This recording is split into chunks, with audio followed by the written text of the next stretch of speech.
போன வீடியோலலாம் ரொம்ப வந்து அமெரிக்காவுடைய ட்ரம்ப் அதிரடி ட்ரம்ப் எல்லார் மேலேயும் தாளிச்சிட்டாரு போட்டு டேரிஃப் அப்படின்லாம் பார்த்தோம்.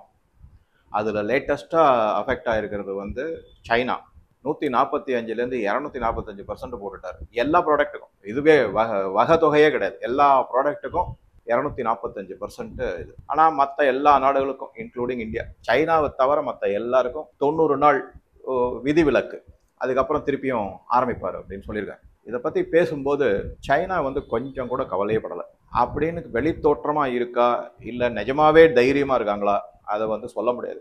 ஏன்னா சைனாவை பற்றி தெரிஞ்சுக்கணுங்கிறதுக்கு வந்து சைனீஸ் அதிபராகவே நம்ம இருந்தால் தான் அதை ஃபுல்லாக அதை பற்றி தெரியும். சைனீஸ் சிட்டிசனாக இருந்தால் கூட தெரியாது, அந்த சைனா உள்ளே போய் சிட்டிசனாக இருந்தால் கூட தெரியாது. அந்த மாதிரி ஒரு சீக்ரெட்டான நாடு அது, ரொம்ப சீக்ரெட்டான நாடு. சைனாவுக்கு எது இப்போ சமீபத்தில் தைரியம் கொடுத்துருக்கு அப்படின்னு பார்த்தீங்கன்னா, கோல்ட்மேன் சாக்சஸ் அவங்க என்ன பண்ணியிருக்காங்கன்னா ஒரு ரிப்போர்ட் கொடுத்துருக்காங்க. எல்லாம் இந்த டேரிஃப் அது இது இப்போ இருக்கிற பொருளாதார நிலைமை எல்லாத்தையும் பற்றி, கோல்டு ப்ரைஸு, ஆயில் ப்ரைஸ், இந்த மாதிரி எல்லாத்தையும் அனலைஸ் பண்ணுவாங்க. பண்ணிட்டு அவங்க என்ன சொல்லியிருக்காங்கன்னா, அமெரிக்காவுக்கு தான் சைனா வேணும், தேவை, சைனாவுக்கு அமெரிக்கா இல்லாட்டா பரவாயில்லை, ஒரு பிரச்சனையும் இல்லை அப்படிங்கிற மாதிரி ஒரு அறிக்கை ஒன்று கொடுத்துருக்காங்க. இது வந்து சைனாவுடைய நிலைப்பாடை வந்து இன்னும் உறுதிப்படுத்துது. அவங்க உடனே இன்னும் கொஞ்சம் முறுக்கலாக நடந்துக்கிறாங்க. இன்னும் அதிரடியாக ட்ரம்ப் என்ன வேணா செய்யட்டும், நாட் பாதர்டு அப்படின்னா. அதனால தான் சைனீஸ் ஸ்போக்ஸ் பர்சன்லாம் கண்ணாப்பண்ணான்னு பேசுகிறாங்க, நாங்கள் யாருமே எதை பற்றியுமே கண்டுக்கிறதே இல்லை அப்படின்னு. சரி, இது ஒரு பக்கம், இதெல்லாம் தெரிஞ்ச விஷயம். இப்போ சைனா எந்த இடத்துல அதிரடியாக இறங்கியிருக்காங்க அப்படின்னா, அவங்க பாருங்க 2-3 வார் மாதிரி எடுத்திருக்காங்க. ஒன்று வந்து என்ன அப்படின்னு பார்த்தீங்கன்னா, ரேர் எர்த் மினரல்ஸ், ஓகே, எலிமெண்ட்ஸ்னு சொல்லுவாங்க, ரேர் எர்த் எலிமெண்ட்ஸ். இது வந்து ஒரு 17 ரேர் எர்த் எலிமெண்ட்ஸ் இருக்கு. ஆக்சுவலாக நம்மளோட பூமியில வந்து இது ஒரு ரேர் அப்படின்னு சொல்றது கூட வந்து தப்பு தான், நிறைய இருக்கு. ஆனா அதனுடைய கான்சென்ட்ரேஷன், ஓகே, மினரல் அண்ட் ஓர் வந்து கம்மி, மினரல் அப்படின்னா அதுல ரிச்னஸ் இருக்கும். அந்த மாதிரி அதுலேருந்து அதை எக்ஸ்ட்ராக்ட் பண்ணி எடுக்கிறதுக்கான செலவு, அது பொருளுடைய மதிப்பு ஜாஸ்தியாக இருக்கணும். செலவை விட மதிப்பு அதிகமாக இருந்ததுன்னா அதை வந்து மினரல்.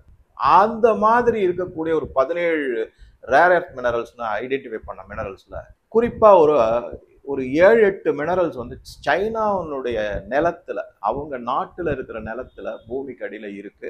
அது வந்து எப்படி சொல்றாங்கன்னா, கிட்டத்தட்ட 60% உலகத்தில் இருக்கக்கூடிய மினரல்ஸ்ல சைனா கிட்ட இருக்கு. அதை அவங்க எடுத்து எடுத்து எடுத்து ப்ராசஸ் பண்றாங்க. உலகத்தின் தேவைக்காக 90%, 85லேருந்து 90% சைனா தான் அந்த மினரல்ஸ் எல்லாத்தையும் எடுத்து அந்த ரேர் எர்த் எலிமெண்ட்ஸை தனியா பிரிச்சு அது எல்லா நாட்டுக்கும் ஏற்றுமதி.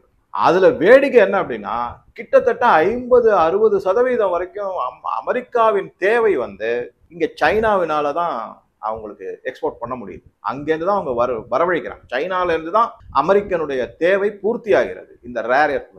இதுல ஒரு 5-6 மினரல்ஸை மட்டும் நான் ஜஸ்ட் கொஞ்சம் கஷ்டமா இருந்தாலும் படிச்சிடலாம். நியோடைமியம் இப்படின்னு ஒரு மினரல், இது வந்து மேக்னெட் தயாரிக்கிறதுக்கு ரொம்ப யூஸ்ஃபுல். எலக்ட்ரிக் வெஹிக்கிள் சொல்லுவாங்களா, அதுல மிக மிக ரொம்ப முக்கியமானது. பாராசியோடைமியம், இது வந்து ஹை பர்ஃபார்மன்ஸ் மேக்னெட்ல ரொம்ப யூஸா இருக்கும். செரியம் அப்படின்னு ஒன்று, இது வந்து கேட்டலிட்டிக் கன்வெர்ட்டர், அதாவது இன்டர்னல் கம்பஷன் என்ஜின் இருக்குல்ல, நம்மளுடைய கார்லாம் பெட்ரோல் டீசல்ல ஓடும், அதுல வந்து சில இது வெளியில வரும், இந்த மாசு காற்று மாதிரி விடும். அதை கட்டுப்படுத்தி அந்த மாசை குறைச்சு செய்யறது அந்த கேட்டலிட்டிக் கன்வெர்ட்டர் அப்படி. அதுல இது ரொம்ப, இந்த செரியம் ரொம்ப யூஸ்ஃபுல்லா இருக்கும்.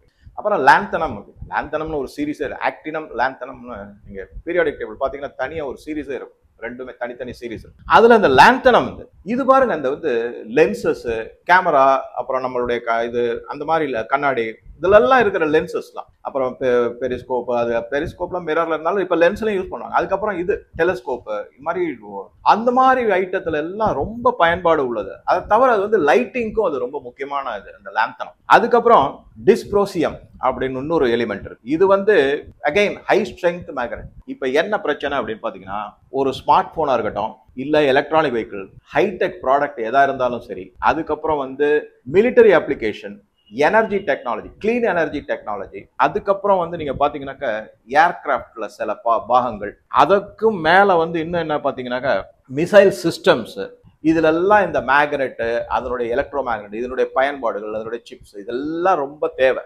டெரிபியம் அப்படின்னு ஒரு எலிமெண்ட் இருக்கு. இது வந்து இந்த எல்சிடி ஸ்கிரீன்லாம் இருக்குல்ல அதுல. ஆக மொத்தம் இந்த மாதிரி பல பயன்பாட்டுக்கு உபயோகப்படக்கூடிய ரேர் எர்த் மினரல் எலிமெண்ட்ஸ் எல்லாமே மிகப்பெரிய அளவுல இன்னைக்கு வந்து சைனா தான் நாங்க வந்து அதுல கிங்குப்பா, யாரும் எங்களை நெருங்க முடியாது. இதுக்கு எப்படி வந்து இந்த கம்பேரிசன் சொல்லலாம் அப்படின்னு பாத்தீங்கன்னா, அமெரிக்கா வந்து இந்த ரேர் எர்த் மினரல் எலிமெண்ட்ஸை எடுத்திருக்காங்க. அதாவது எஸ்கவேட் பண்ணி அதை ப்ராசஸ் பண்ணி செஞ்சிருக்காங்க. 45,000 டன் தான் அவங்க செஞ்சிருக்காங்க. அதே 6 மடங்கு அதிகமா சைனா 2024 வருஷத்துல மட்டும் 2,70,000 டன் மெட்ரிக் டன் அவங்க எடுத்து ப்ராசஸ் பண்ணி எல்லா நாட்டுக்கும் சப்ளை பண்றாங்க. இதுல குறிப்பா இன்னொரு பிரச்சனை என்ன அப்படின்னு பாத்தீங்கன்னா, முக்கியமான பிரச்சனை வந்து இது வந்து இந்த டிஸ்ப்ரோசியம் அப்படின்னு ஒரு எலிமெண்ட் சொன்னேன்ல, அது பாருங்க மிக மிக முக்கியமான ஒரு எலிமெண்ட்.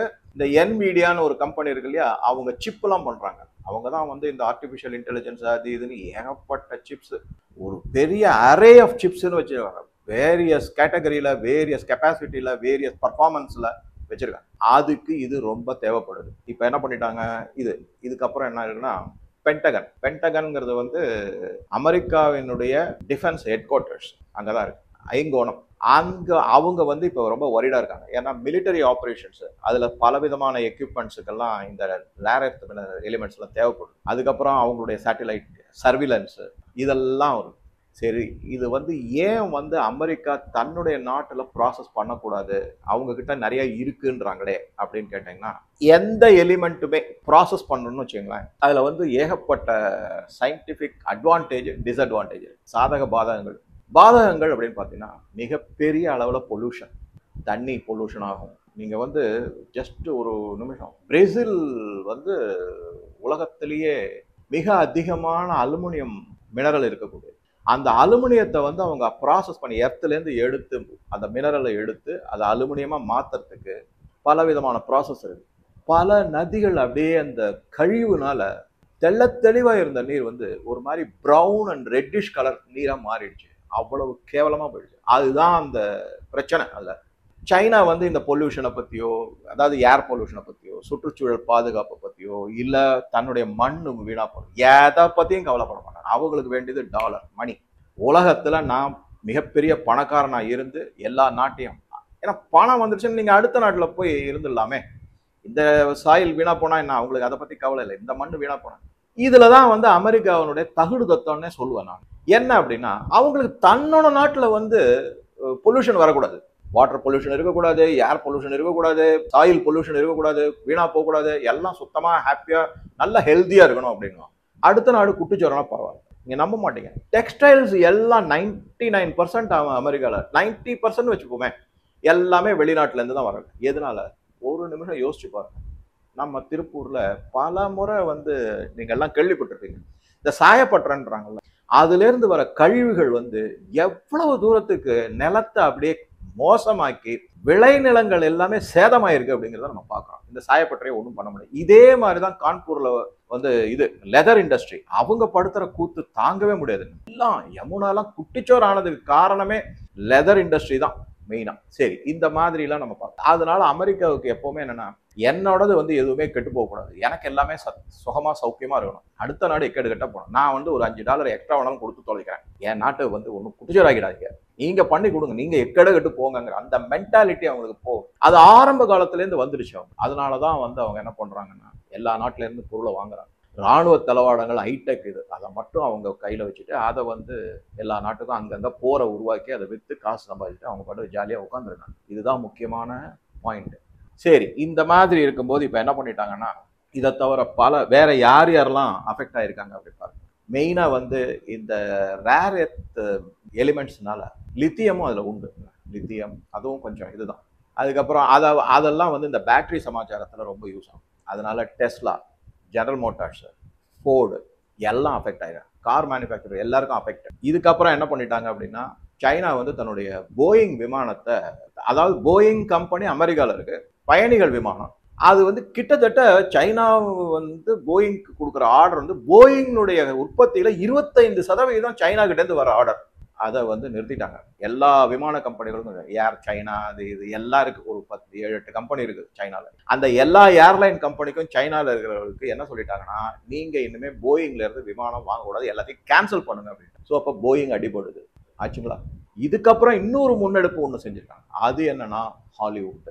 ஹாலிவுட் படமே இனிமே வரவே கூடாது, சைனா கூட வரவே கூடாது, நாங்க சப்போர்ட்டே பண்ண மாட்டோம் அப்படின்ட்டாங்க. அதோட இல்லாம என்னதான் இருந்தாலும் ஹாலிவுட்டும் கடன் வாங்கி தான் படம் எடுப்பாங்க. இங்க இருக்கிற மாதிரி தான் எல்லாரும் எப்படி கடன் இன்னொரு கிட்ட இருந்து கடனை வாங்கி பாலிவுட்லயோ கோலிவுட்லயோ எப்படி கடனை வாங்கி படம் எடுத்து ரிலீஸ் பண்ணி அதுக்கப்புறம் அதுல இருந்து லாபம் சம்பாதிக்கணும். போச்சுன்னா போச்சுதான். அதே மாதிரி தான் அங்கேயும் சைனாவினுடைய முதலீடு ஹாலிவுட்ல, அதாவது குறிப்பா ஒரு 4-5 யூனிவர்சல், டிஸ்னி, பாராமவுண்ட், வார்னர் பிரதர்ஸ், இவங்க சைனா வந்து ஃபைனான்ஸ் பண்றாங்க. அவங்களுக்கு பண்ணிட்டு அப்புறமா வாங்கிப்பாங்க. அது அப்புறம் டிஸ்ட்ரிபியூஷன் ரைட்ஸ்லாம் வேற, வேர்ல்டு டிஸ்ட்ரிபியூஷன் ரைட்ஸ்லாம் கூட வாங்கிப்பாங்க. அதெல்லாம் வாங்கி அதையும் கம்ப்ளீட்டா தடை பண்ணிட்டாங்க. படம் வரக்கூடாது, ஃபைனான்ஸ் பண்ண மாட்டோம். இது வந்து எப்படி நம்ம பார்க்கணும்னா எக்கனாமிக் வார். ஓப்பனா அடிச்சு தூக்குறாரு ஷி ஜின்பிங். பார்த்துக்கலாம், நீ 245% தானே போடுவ, எல்லாம் ஸ்டாப் ஆயிடுது. ஸோ இதனால என்ன பண்றாங்க, என்ன ஆகுது அப்படின்னா பல தொழில்கள் வந்து பெரிய சங்கடத்துக்கு உள்ளாயிருக்கு. ஆனா ட்ரம்ப் வந்து தைரியமா இருக்காரு, கவலையே படலை, நான் பார்த்துக்கிறேன், வேற ஏதாவது வழி கிடைக்கும் அப்படிங்கிறாரு. ஒருவேளை அவர் வந்து எல்லாத்தையுமே அங்க உற்பத்தி பண்ணும். இப்போ ஒரு உதாரணத்துக்கு சொல்றேன் பாருங்களேன்.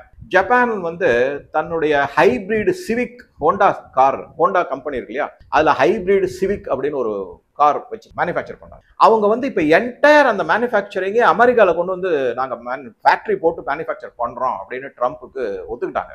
ஏன்? டாரிஃப்.